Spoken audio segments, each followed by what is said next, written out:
नमस्कार दोस्तों, study with ओझा में आपका बहुत बहुत स्वागत है। दोस्तों कैसे हैं आप लोग? आई होप अच्छे होंगे। दोस्तों हमेशा की तरह एक और वीडियो के साथ हाजिर हूँ, टॉप 10 सीरीज के साथ, जो कि आपके एग्जाम के लिए काफ़ी इंपॉर्टेंट है। तो चलते हैं, देखते हैं कि आप लोग की यूपीएससी की तैयारी कैसे चल रही है और आप लोग भारतीय संविधान एवं मूल विधि के टॉप 10 क्वेश्चनों में से कितने क्वेश्चन का आंसर कर पाते हैं। तो चलते हैं, टेस्ट को शुरू करते हैं और देखते हैं आज का पहला क्वेश्चन क्या है। पहला क्वेश्चन है, राष्ट्रपति एक अध्यादेश जारी कर सकता है जब उसका समाधान हो जाता है कि तत्काल कार्रवाई किया जाना आवश्यक है। ऑप्शन ए है किंतु संसद का केवल एक सदन सत्र में हो। ऑप्शन बी है संसद के दोनों सदन सत्र में हो। ऑप्शन सी है कोई भी सदन में सत्र में नहीं है। ऑप्शन डी है उपरोक्त में से एक ए या फिर सी में उल्लिखित परिस्थितियां हों। तो क्वेश्चन नंबर 1 का राइट आंसर बताने के लिए आप लोगों के पास 5 सेकंड का टाइम है और ज़्यादा टाइम चाहिए तो वीडियो को पॉज कर लेना। तो फटाफट क्वेश्चन नंबर 1 का राइट आंसर बताइए दोस्तों, क्या होगा। इंपॉर्टेंट क्वेश्चन है।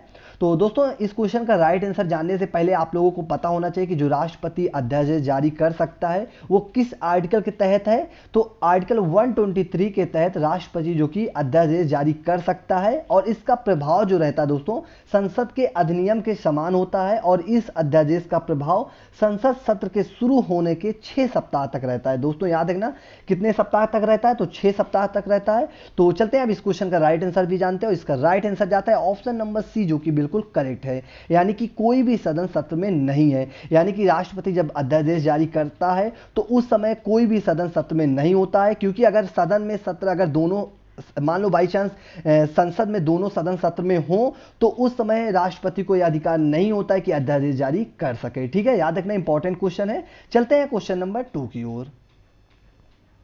क्वेश्चन नंबर 2 है, सर्वोच्च न्यायालय द्वारा समुचित पर्यावरण के अधिकार को किस मौलिक अधिकार में शामिल माना गया है। ऑप्शन ए है समता के अधिकार। ऑप्शन बी है प्राण एवं दैहिक स्वतंत्रता। ऑप्शन सी है शोषण के विरुद्ध अधिकार। ऑप्शन डी है संस्कृति व शिक्षा संबंधी अधिकार। तो क्वेश्चन नंबर 2 का राइट आंसर बताइए दोस्तों, क्या होगा। दोस्तों ये सारे क्वेश्चन जो कि वेरी वेरी मोस्ट इंपॉर्टेंट है, आपको किसी ना किसी एग्जाम में जरूर देखने को मिलेंगे। फिलहाल तो जो हमारा टारगेट है दोस्तों यूपीएससी का है और यूपीएससी में यहाँ से क्वेश्चन बहुत सारे पूछे जाने वाले हैं। ठीक है दोस्तों, तो जल्दी से फटाफट क्वेश्चन नंबर 2 का राइट आंसर बताइए दोस्तों, क्या होगा। तो चलते हैं दोस्तों, क्वेश्चन नंबर 2 का राइट आंसर जानते हैं। इसका राइट आंसर जाता है ऑप्शन नंबर बी। अगर आप लोगों ने दिया है तो बिल्कुल करेक्ट है, यानी कि प्राण एवं दैहिक स्वतंत्रता। दोस्तों सर्वोच्च न्यायालय द्वारा समुचित पर्यावरण के अधिकार को, जो कि आर्टिकल 21 में, आर्टिकल भी याद रखना दोस्तों, आर्टिकल 21 में वर्णित जो है प्राण एवं दैहिक स्वतंत्रता के मौलिक अधिकार में शामिल माना गया है। ठीक दोस्तों, याद रखना आर्टिकल भी याद रखना, आर्टिकल 21 में। चलते हैं क्वेश्चन नंबर 3 की ओर। क्वेश्चन नंबर 3 है, संविधान संशोधन के लिए आवश्यक है तो क्या आवश्यक होता है। ऑप्शन ए है संसद के प्रत्येक सदन के सदस्यों की बहुमत। ऑप्शन बी है संसद के प्रत्येक सदन में उपस्थिति तथा मत देने वाले सदस्यों का 2/3 बहुमत। ऑप्शन सी है उपरोक्त ए और बी दोनों। ऑप्शन डी है उपरोक्त में से कोई नहीं। तो क्वेश्चन नंबर 3 का राइट आंसर बताइए दोस्तों, क्या होगा। तो सबसे पहले हम लोग जानते हैं दोस्तों कि जो संविधान संशोधन की प्रक्रिया है दोस्तों किस आर्टिकल में है, तो आर्टिकल 368 में होता है दोस्तों। ठीक है, जो संविधान संशोधन की प्रक्रिया है दोस्तों 368 के तहत संशोधन की प्रक्रिया का वर्णन किया गया है। और इसको कहां से लिया गया है, मैंने पिछले वीडियो में आपसे ये क्वेश्चन भी पूछा था कि जो संविधान संशोधन की प्रक्रिया कहां से लिया गया है, तो याद रखना ये दक्षिण अफ्रीका से लिया गया है। ठीक है, बहुत इंपॉर्टेंट क्वेश्चन, आपसे एग्जाम में डायरेक्ट पूछ सकता है। तो दक्षिण अफ्रीका से संविधान संशोधन की प्रक्रिया लिया गया है। तो चलते हैं इस क्वेश्चन का राइट आंसर जानते हैं। इसका राइट आंसर जाता है ऑप्शन नंबर सी, जो कि बिल्कुल सही है, यानी कि संसद के प्रत्येक सदन के सदस्यों का बहुमत बिल्कुल सही है। ऑप्शन बी जो है संसद के प्रत्येक सदन में उपस्थित तथा मत देने वाले सदस्यों का 2/3 बहुमत। तो दोनों दोस्तों स्टेटमेंट दोनों ए और बी दोनों सही हैं, तो याद रखना दोस्तों। और चलते हैं क्वेश्चन नंबर 4 की ओर।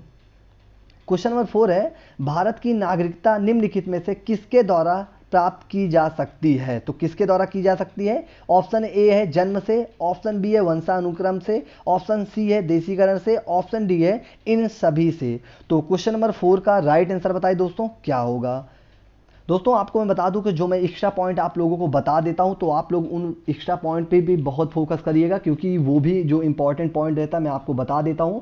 तो आप लोग साथ ही साथ नोट डाउन भी करते रहिएगा, ठीक है, क्योंकि देखने को तो ये टॉप 10 क्वेश्चन है, लेकिन अगर आप लोग एक्स्ट्रा पॉइंट जो मैं बताता हूँ अगर आप लोग वो भी क्वेश्चन को नोट करेंगे तो जहां तक है 20 नहीं 30 प्लस ही क्वेश्चन मैं कराता हूँ, ठीक है दोस्तों। तो चलते हैं क्वेश्चन नंबर 4 का राइट आंसर जानते हैं। इसका राइट आंसर जाता है ऑप्शन नंबर डी, जो कि बिल्कुल करेक्ट है, यानी कि इन सभी आधारों पर जो कि भारत की नागरिकता प्राप्त की जा सकती है। दोस्तों याद रखना, भारत में जो कि एकल नागरिकता का प्रावधान किया गया है, ठीक है, भारतीय नागरिकता का वर्णन जो कि संविधान के भाग 2 में, याद रखना भाग 2 में, और आर्टिकल कितने में है, तो आर्टिकल जो है 5 से लेकर 11 के मध्य किया गया है, ठीक है। और इसी के साथ आप लोग ये भी याद रखना, जो नागरिकता प्राप्त करने का टोटल कितने प्रकार हैं, तो टोटल 5 प्रकार से नागरिकता प्राप्त किया जा सकता है, ठीक है। तो चलते हैं क्वेश्चन नंबर 5 की ओर। क्वेश्चन नंबर 5 है विश्व पर्यावरण की तिथि है, तो फटाफट बताइए दोस्तों। यहाँ पे थोड़ा प्रिंटिंग थोड़ा मिस्टेक हो गया दोस्तों, तो याद रखना विश्व पर्यावरण तिथि किस दिन से मनाया जाता है, ये यहाँ पे पूछा गया दोस्तों, किस दिन से मनाना चालू हुआ था। तो फटाफट बताइए दोस्तों, जो विश्व पर्यावरण तिथि है दोस्तों, ये इसकी शुरुआत जो हुई थी कब से हुई थी, ठीक है। तो क्वेश्चन नंबर 5 का राइट आंसर बताइए दोस्तों क्या होगा, थोड़ा इसको नोट डाउन कर लीजिएगा। तो चलते हैं क्वेश्चन नंबर 5 का राइट आंसर जानते हैं। इसका राइट आंसर जाता है ऑप्शन नंबर ए, अगर आप लोगों ने दिया, सॉरी ऑप्शन नंबर बी, यानी कि 5 जून 1974 में से विश्व पर्यावरण तिथि मनाने की शुरुआत किया गया था, ठीक है दोस्तों, याद रखना। और इसको घोषित कौन किया गया था, तो संयुक्त राष्ट्र द्वारा घोषित किया गया था। ध्यान देना दोस्तों, इंपॉर्टेंट क्वेश्चन है, ऐसे ही गलतियां छोटी छोटी गलतियां हो जाती है, क्योंकि यहाँ पे 5 जून 1975 है और यहाँ पे 5 जून 1974 है। तो याद रखिएगा दोस्तों, ऐसे में जल्दीबाजी में क्वेश्चन को बिल्कुल भी गलत मत करिएगा, ठीक है। तो चलते हैं क्वेश्चन नंबर 6 की ओर। क्वेश्चन नंबर 6 है संसद व विधानसभाएं जिन विषयों पर कानून बना सकती हैं उनका उल्लेख किस अनुसूची में किया गया है। ऑप्शन ए है पहले में, ऑप्शन बी है दूसरे में, ऑप्शन सी है तीसरे में, सॉरी 7वें में, ऑप्शन डी है 9वें में। तो क्वेश्चन नंबर 6 का राइट आंसर बताइए दोस्तों क्या होगा। इंपॉर्टेंट क्वेश्चन है ये भी। तो सबसे पहले दोस्तों आप लोगों को पता होना चाहिए कि जो हमारे सूची में है दोस्तों, ये कौन सी सूची में है, तो इसका right answer option number C, यानी कि 7वीं अनुसूची में, यानी कि संसद व विधानसभाएं 7वीं अनुसूची में वर्णित समवर्ती सूची के विषयों में कानून बना सकती है दोस्तों। जिन विषयों पर दोस्तों, हाँ, तो 7वीं अनुसूची में उल्लेख किया गया, कौन सा सूची है दोस्तों, तो समवर्ती सूची है, ठीक है दोस्तों, याद रखना। लेकिन कानून के विषय समान होने पर, अगर दोस्तों अगर वहां पे कानून समान हो जाए तो वहां पे किसका मान होगा, तो केंद्र जो सरकार द्वारा बनाया गया कानून मान होगा, ठीक है यार दोस्तों, क्योंकि यहाँ पे संसद भी है और विधानसभाएं भी हैं। तो समवर्ती सूची जो होती है, याद रखना दोस्तों, समवर्ती सूची में जो कानून बनाने का अधिकार इन दोनों को रहता है, यानी कि केंद्र स्तर पे संसद को और यानी कि राज्य स्तर पर विधानसभा को। लेकिन अगर दोनों एक ही विषय पे अगर दोनों लोग कानून बना ले रहे हैं और मान लो इस विवाद पर जो कि संसद को जो बनाया गया कानून मान्य होता है, ठीक है, तो बिल्कुल भी कंफ्यूज मत होइएगा। चलते हैं क्वेश्चन नंबर 7 की ओर। क्वेश्चन नंबर 7 है सूचना का अधिकार 2005 में लागू होता है, तो क्या ऑप्शन ए है संपूर्ण भारतवर्ष में, ऑप्शन बी है जम्मू कश्मीर के अतिरिक्त संपूर्ण भारत में, ऑप्शन सी है जम्मू कश्मीर और पंजाब के अतिरिक्त संपूर्ण भारत में, ऑप्शन डी है उपरोक्त सभी। तो क्वेश्चन नंबर 7 का राइट आंसर बताइए दोस्तों क्या होगा। तो सबसे पहले दोस्तों हम लोग जानते हैं सूचना का अधिकार, यानी कि राइट टू इंफॉर्मेशन, इसे हम लोग आरटीआई भी कहा जाता है दोस्तों। तो ये जो आरटीआई होता है, आरटीआई के द्वारा राष्ट्र अपनी कार्य और शासन को जो कि सार्वजनिक करता है, यानी कि सभी लोगों को जानने का अधिकार है। जो सरकार काम करती है तो हम लोग आरटीआई के जरिए जो कि सरकार के जो काम करती है उसको जानने का अधिकार हम लोगों को पास है, ठीक है, किसके थ्रू, तो आरटीआई के थ्रू। और इसकी जो मतलब स्टार्टिंग हुई थी, यानी कि इसको लागू कब किया गया था, तो याद रखना दोस्त 12 अक्टूबर 2005 से इसको लागू किया गया था। लेकिन उस समय जो कि जम्मू कश्मीर के अतिरिक्त जो कि पूरे भारत में लागू किया गया था, लेकिन वर्तमान स्थिति में देखा जाए दोस्तों तो पूरे भारत में आरटीआई लागू है, ठीक है दोस्तों, तो याद रखना। और वर्तमान स्थिति में देखा जाए तो इस क्वेश्चन का राइट आंसर क्या होगा, तो उपरोक्त सभी, यानी कि पूरे भारतवर्ष में जम्मू और कश्मीर का, सॉरी ऑप्शन नंबर ए होगा, बिल्कुल sorry I am sorry, question number 7 का right answer option number A, यानी कि पूरे भारतवर्ष में, ठीक है। तो क्वेश्चन नंबर 7 का राइट आंसर जान लीजिएगा दोस्तों, और इस कब लागू किया गया ये भी नोट डाउन कर लीजिएगा। चलते हैं क्वेश्चन नंबर 8 की ओर। क्वेश्चन नंबर 8 है लोक हितवाद दायर किया जा सकता है। तो ऑप्शन ए है किसी भी व्यक्ति द्वारा, ऑप्शन बी है जिसके मूल अधिकारों का अतिक्रमण हुआ हो, ऑप्शन सी है किसी भी व्यक्ति या संस्था द्वारा, ऑप्शन डी है सरकार द्वारा। तो क्वेश्चन नंबर 8 का राइट आंसर बताइए दोस्तों क्या होगा। लोक हितवाद दायर कौन कर सकता है? 4 ऑप्शन है। तो चलते हैं दोस्तों क्वेश्चन नंबर 8 का राइट आंसर जानते हैं। इसका राइट आंसर जाता है ऑप्शन नंबर, अगर आप लोगों ने सी दिया है तो बिल्कुल करेक्ट है, यानी कि किसी भी व्यक्ति या संस्था द्वारा। यानी कि भारत में लोक हितवाद या फिर जनहित याचिका को प्रारंभ करने का श्रेय किसको जाता है दोस्तों? तो ये भी याद रखना PN भगवती को प्राप्त है और इसकी शुरुआत जो हुई थी वो 1970 से इसकी शुरुआत हुई थी। ठीक है, चलते हैं क्वेश्चन नंबर 9 की ओर। क्वेश्चन नंबर 9 है राम गुस्से में श्याम को मारने का प्रयत्न करता है। श्याम को ऐसी स्थिति में प्राइवेट प्रतिरक्षा का अधिकार भारतीय दंड संहिता के किस धारा में होगा? धारा 97, धारा 98, धारा 100 और डी में है धारा 96। तो जल्दी से बताइए दोस्तों कि जो राम जैसे मान लो बाई चांस जैसे आपको कोई मारने की कोशिश कर रहा है तो आपको किस धारा के तहत आपको प्राइवेट प्रतिरक्षा का अधिकार है भारतीय दंड संहिता के अनुसार?